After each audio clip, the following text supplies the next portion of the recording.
Empezar por aquí. Esta imagen que ustedes ven aquí es la foto de una biopsia. ¿Cómo se obtiene una biopsia? En una biopsia de piel, lo que se hace es hacer lo que se llama un punch. Es un pequeño cortecito como si fuera con un sacabocado, ¿sí? Donde sacamos un conito de piel. Ese conito de piel lleva todo un proceso y después se corta de forma transversal, como si lo hiciéramos así. Se pone una lámina muy delgada en un vidrio, se colorea y después se ve al microscopio y se saca una foto de esto. Vamos a hacer acá algunas flechitas.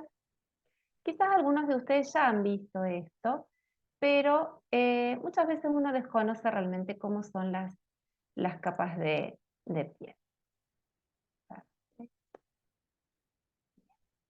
Bien. Lo que nosotros tenemos aquí arriba de todo es la capa córnea. ¿Sí? La capa córnea, recordemos que es la capa más externa, es una capa de células muertas que viene desde abajo creciendo. A medida que las células nacen, ¿sí? Van creciendo y van subiendo al exterior. Este proceso tarda aproximadamente unos 28 días.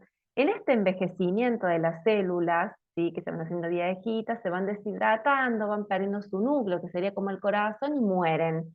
Y quedan como unas capas delgadas, ¿sí? Esa es la capa córnea, que es lo que está arriba de todo, y es lo que nosotros vamos a tocar con el ácido siempre. Siempre vamos a estar tocando capas córneas, ¿sí? Por debajo de esa capa tenemos lo que llamamos capa granulosa, que son células que están un poco estiradas. Se le dice granulosa porque si uno le viera bien de cerquita al microscopio, tiene como granitos, como puntos, que son gránulos de lo que serían los precursores de la queratina. La queratina es la proteína de nuestra piel que nos da resistencia, impermeabilidad, nos da estructura, y es a su vez la enemiga de los ácidos. ¿En qué sentido? Nosotros tenemos que romper esa queratina para ingresar, ¿sí? Y es la que nos impide que nosotros entremos, pero ya le vamos a poner algunos ácidos que va a poder vencer esa barrera. Por debajo de esa capa granulosa, nosotros tenemos la capa espinosa, que son células un poquito más redondas, una capita no es tan gruesa, pero son células más rellenas, más hidratadas. ¿Y por qué se le dice espinosa? Si ustedes ven este dibujo, se ve claramente la separación entre cada célula, y si uno lo viera bien de cerca, entre medio de esos espacios hay todos hilos o brazos que los unen. Son los desmosomas, son como brazos formados por hidrógeno, ¿sí? Háganse de cuenta que cada molécula de la que nosotros vamos a hablar, porque vamos a hablar un poco de química, tiene una forma física, estructural en el espacio, ocupa espacio, ¿sí? Y este hidrógeno lo que hace es agarrarse de las células, ¿sí? Estos desmosomas. Y se le dice espinosa porque si lo viéramos al microscopio parecen pequeñas espinas alrededor de la membrana celular. Esto une, por eso es una estructura que es fuerte y a veces cuesta un poco ingresar por allí. ¿Qué ventajas tenemos cuando queremos ingresar con los ácidos? Que la queratina no está tan formada como en las capas de arriba, más allá de que tengamos los desmosomas, ¿sí? La que más nos cuesta es la capa córnea. Y por último, y la más profunda de todas, y la que está pegadita a la dermis, es la capa basal, que son las células madres de la epidermis, ¿sí? Y es la que dan origen a las otras células que se van dividiendo por lo que nosotros llamamos mitosis, que es que una célula se divide en dos y se separa, ¿sí? Y a su vez este resultado de esta célula hace lo mismo, se divide en dos y se separa. Como dijimos, la capa basal, ahí es el origen de la epidermis, son las células madres, que dan origen a otras células que empiezan a migrar hacia arriba y se van transformando a medida que van creciendo, y en realidad a medida que van envejeciendo se van llamando diferente, por eso pasan de ser las células basales a las células espinosas, a las granulosas y a las células córneas, donde terminan muriendo. Muy importante lo que nosotros hagamos con nuestra capa basal. Más allá de los peeling que hagamos, es importante que en todas las sesiones ustedes utilicen antioxidantes. ¿Por qué? Porque nosotros vamos a aprovechar que permeabilizamos las capas, que abrimos, que nos hacemos pasos con los peelings, ¿sí? Y con las exfoliaciones previas y demás, para que los antioxidantes ingresen, tomen contacto, o por lo menos se enteren las células de ahí que hay antioxidantes, porque el antioxidante frena el envejecimiento. Cuando nosotros hablamos de envejecimiento, no solamente hablamos de algo que nosotros podemos llamarlo antiestético, ¿sí? Y por eso nosotros podemos llamarlo así. No nos gustan las arrugas, no nos gustan las acidez, no nos gustan las manchas, ¿sí? Pero cuando hablamos de envejecimiento estamos hablando de una teoría que se llama del uso y el desgaste, que es una teoría que va para los especímenes vivos. Cuando nosotros usamos algo, se gasta. Nuestra célula de la capa basal, con el uso, al paso de los años y su funcionamiento celular, se va desgastando. Entonces, más allá de una cuestión estética, es una cuestión de salud. Nosotros queremos evitar lesiones que puedan terminar, por ejemplo, en una queratosis actínica o en algún tipo de melanoma. O algún tipo, por ejemplo, de carcinoma. Los carcinomas es el cáncer de piel que está un poquito más arriba. El vaso celular es el carcinoma de las células de la capa basal, el espinocelular, que es otro cáncer muy común en piel, es el que está formado por las células de la capa espinosa, el melanoma, que hay muchos tipos de melanomas, es el que está formado por las células o los melanocitos de la pigmentación. En general, estos cánceres no tienen metástasis, ni el carcinoma vasocelular, ni el espinocelular, ni muchos de los melanomas, excepto algunos, que algunos sí, lamentablemente, hacen metástasis en sistema, ¿sí? ¿Qué me interesa a mí de conocer esto? Que esto es lo que yo voy a tener que entender, que voy a tener que traspasar con todos los ácidos. Tengo que usar ácidos que degraden queratina. A su vez, yo después que lo vamos a ver, tengo que ver qué se deposita arriba, qué me pasa con el aparato pirosebáceo y las glándulas sebáceas, porque también van a formar lípidos que van a estar formando esto. La epidermis, a su vez, tiene lípidos intercelulares a nivel de la capa córnea, que hace como de cemento intercelular, también los tenemos que sacar, tenemos que ver cómo. Pero todas estas capas yo voy a tener que traspasar para hacer el peeling.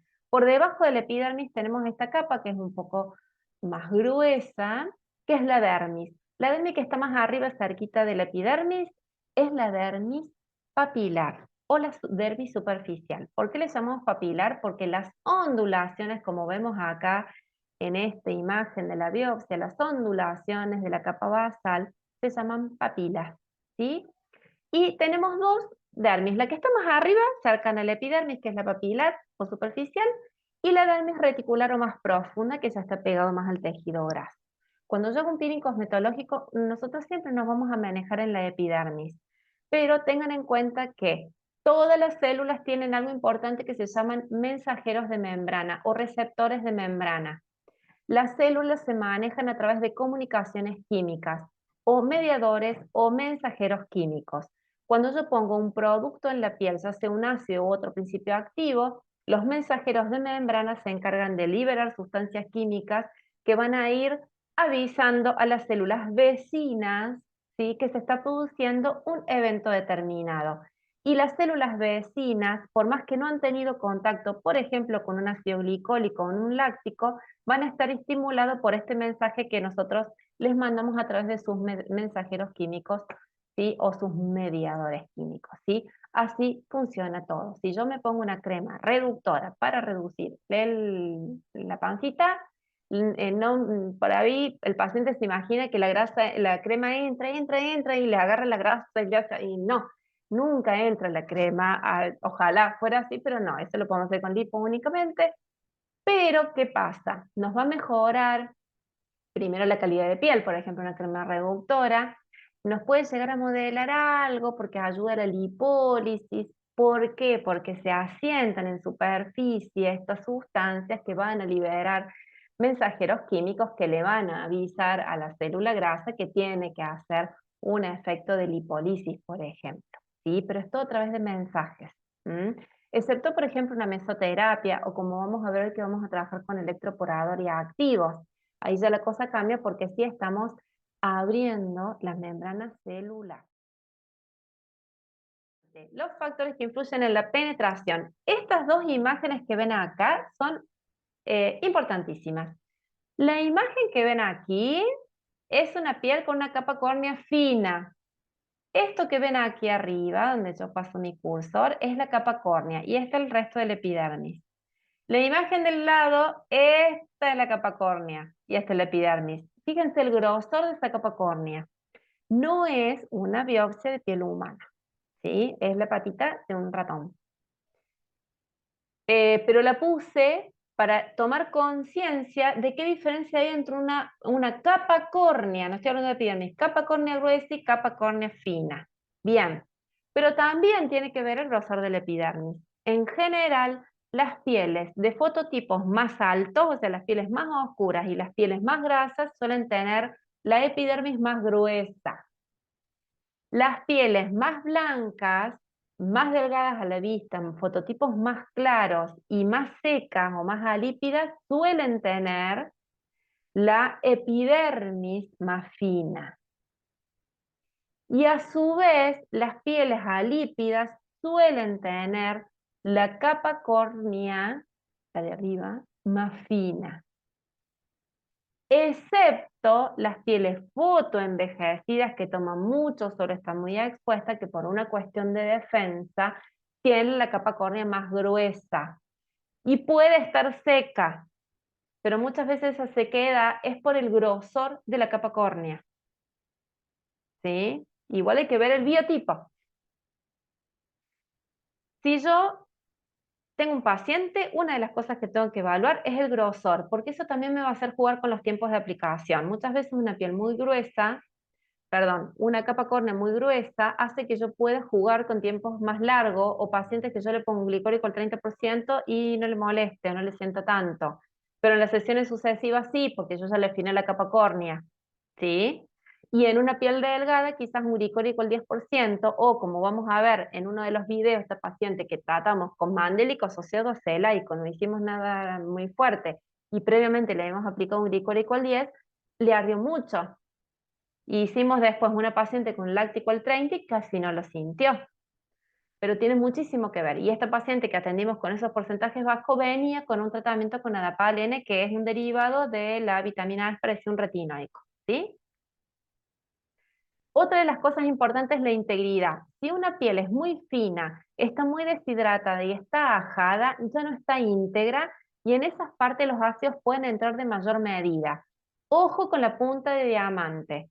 Tengo registros fotográficos de alumnas que se han entusiasmado mucho con la punta de diamante o han comprado su punta de diamante nueva, le han pasado la punta de diamante, lo mismo que con la dermoabrasión con microcristales de aluminio cuando está la potencia muy fuerte, ¿sí? O el equipo está recién cargado con el polvo de aluminio. Son equipos que disparan polvo de aluminio para hacer la abrasión. Y nosotros ponemos un ácido posterior, puede pasar que al no haber una integridad en toda la piel, en esas partes ingrese más el ácido y se haga una pigmentación postinflamatoria, una costra, algún tipo de ampollo vesícula, ¿sí? Ojo con la integridad de la piel. Está herido, tengo una pústula. ¿Qué voy a hacer? ¿Le voy a pasar el ácido por arriba? Tengo que evaluarlo, porque quizás un mandílico al 10% sí, pero un glicólico al 30 no, un glicólico al 70 que usa un médico, no. ¿Qué es el H2O? H2 quiere decir que hay dos átomos de hidrógeno y la O viene de oxígeno y no se le pone número porque es uno solo, ¿sí? Si fuera 3 de oxígeno sería 3, si fuera 2 de oxígeno sería 2, pero cuando nosotros tenemos un átomo que es uno solito no le ponemos el número, en este caso, ¿sí? H2O es la molécula de agua, es la unión de dos átomos de hidrógeno, o sea, es hidrógeno más oxígeno. Estos tres átomos, dos de hidrógeno más uno de oxígeno, me dan el agua, que es H2O. Bien. Los átomos, perdón, las moléculas se unen, yo en este caso puse agua, pero tenemos distintos tipos de moléculas de acuerdo a la conformación. Los seres humanos, por ejemplo, nos conformamos mucho con carbono, hidrógeno y oxígeno. Nos componen mucho de esos átomos, carbono, hidrógeno y oxígeno. Nuestras moléculas formadas por carbono, hidrógeno y oxígeno, que no las vamos a nombrar, nuestras moléculas se unen y forman células, forman estructuras que nos ayudan a formar células. Las células se unen y forman tejidos, tejido epitelial, tejido dérmico, tejido epidérmico. ¿sí? Tejido renal, tejido muscular. Entonces, volvemos atrás. Los átomos se unen y forman moléculas. Las moléculas se unen y forman células. Las células se unen y forman tejidos. Los tejidos se unen y forman órganos. Corazón, riñón, pulmón, estómago, intestino delgado, intestino grueso. Los órganos se unen y forman sistemas o aparatos, sistema digestivo, sistema respiratorio, sistema epitelial. Tenemos piel en nuestra parte de afuera, en el exterior, tenemos tejido epitelial en los vasos sanguíneos, por ejemplo, son parecidos a la piel. Estos aparatos y sistemas se unen y forman al ser humano. Y todo parte, ¿desde qué? Desde un átomo, ¿sí? Y esto lo quiero traer a colación para que realmente entendamos la biología y entendamos la química, porque es lo que nosotros vamos a combinar cuando hacemos un peeling. Yo combino un producto químico en un ente biológico, ¿sí? Y a veces nuestra formación en cosmetología es muy básica y no nos enseñan ciertas cuestiones que son muy interesantes, más allá de importantes, ¿sí? Y esto es lo que hace el lazo que nosotros podemos hacer entre un peeling y una piel. Bueno, aclarado esto, ahora vamos a hablar del hidrógeno, ¿sí? Que el hidrógeno es, vamos a borrar esto, el hidrógeno forma parte de nuestras células y a su vez el hidrógeno está presente en los ácidos, en estos frasquitos que nosotros usamos para peeling, ¿sí? ¿Por qué es importante? Y acá vamos a escribir otra cosa de química y presten atención. Los ácidos están formados, ya vamos a ver un montón de dibujitos, e incluso a veces cuando estudiamos química nos ponen estos dibujos de las moléculas, porque si nosotros llegáramos a entender algo y decimos, ¿para qué nos ponen estos dibujos? Pero hoy lo vamos a entender. Los ácidos son conjunto de átomos que forman moléculas, ¿sí? Y el ácido tiene dos componentes muy importantes. Tiene un grupo que yo le llamo carbono, oxígeno, oxígeno, hidrógeno, que se llama carboxilo, ¿sí? Y es la parte ácida de mi ácido. Cuando se junta el carbono, el oxígeno y el hidrógeno, esa unión de moléculas le da una característica ácida a mi piel. Hay un micrófono abierto. A ver si lo puedo silenciar. Ahí está, gracias. Entonces, yo tengo que carbono, hidrógeno, carbono, oxígeno, oxígeno, hidrógeno es la parte ácida de mi ácido.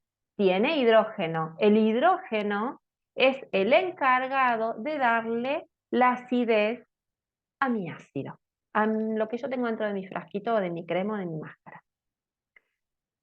No vamos a hacer una explicación de por qué un hidrógeno es ácido, simplemente vamos a entender que cada elemento de la tabla periódica, o cada elemento o átomo, tiene características que lo hacen único o diferente, como si fuéramos las distintas personas. Tengo una persona que es simpática, la otra que es seria, la otra que es más alegre, la otra que es más habladora, bueno, y cada cuestión, si se juntan muchos habladores en una reunión, va a ser una reunión de mucha charla, por ejemplo, o si se junta gente, por ejemplo, muy intelectual en una reunión, va a haber charlas quizás muy complejas, y si vamos a un cumpleaños donde hay mucha gente contenta y que quiere bailar, gusta bailar, va a ser una reunión de baile, por ejemplo. Bueno, con los átomos pasa algo parecido. En el caso de cuando nosotros unimos el carbono, el oxígeno y hidrógeno, me da una característica ácida. Y es lo que le da la característica ácida a mi ácido, ¿sí?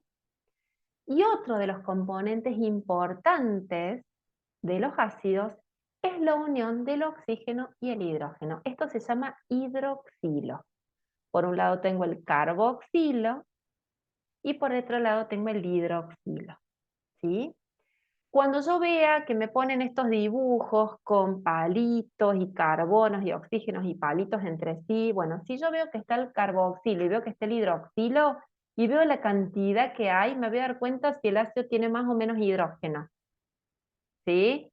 Y eso me va a dar un poquito la pauta de cuán ácido o cuán poco ácido es.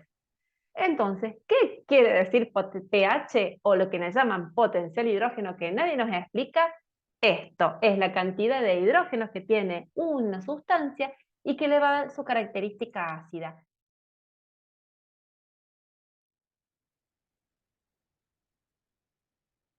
Bien,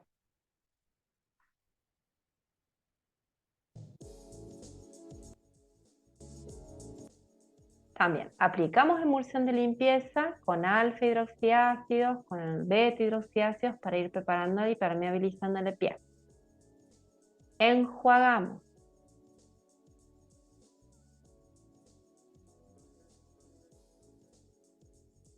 Hago una pasada desengrasante con una loción con alfa y beta hidroxiácidos. Puede tener salicílico solo, puede ser una loción con salicílico, una solución de salicílico en base alcohólica.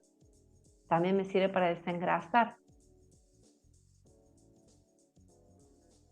Pincel glicólico al 10% de estos de solución que estamos acostumbrados a usar de laboratorio para trabajar con la espátula ultrasónica.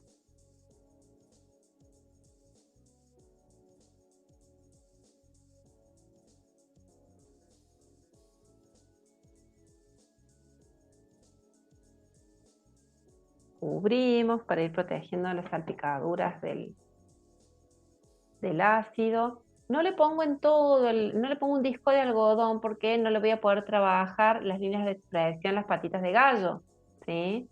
Entonces sí voy a aplicar ahí porque en general a veces cuando escurre cae justo en el lagrimal el ácido, así que ahí sí voy a proteger. Y voy barriendo.